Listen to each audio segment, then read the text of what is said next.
This is Andrew Jacobs reporting from Guizhou, China.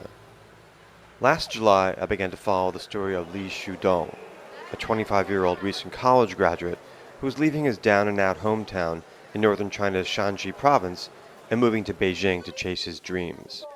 With no job and $300 in his pocket, Li took a 6-hour train ride to Beijing, one of millions of young people abandoning their hometowns in search of a better life.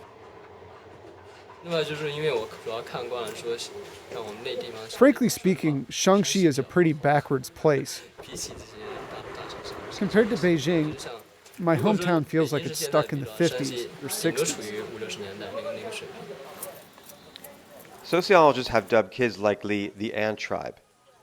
A relatively new demographic, they are the college-educated kids of factory and farm workers who are migrating en masse to big cities in search of decent jobs. Li settled into life in one of Beijing's so-called ant colonies, a crowded neighborhood in which 4 people often share a room and dozens share a toilet. In August, after a month of looking, Li still had not found work.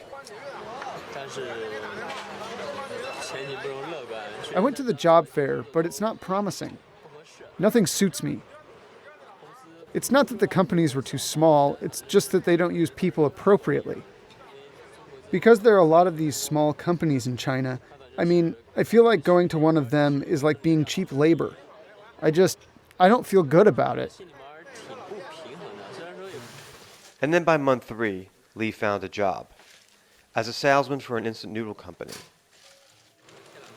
He travels around town, restocking shelves and hanging posters.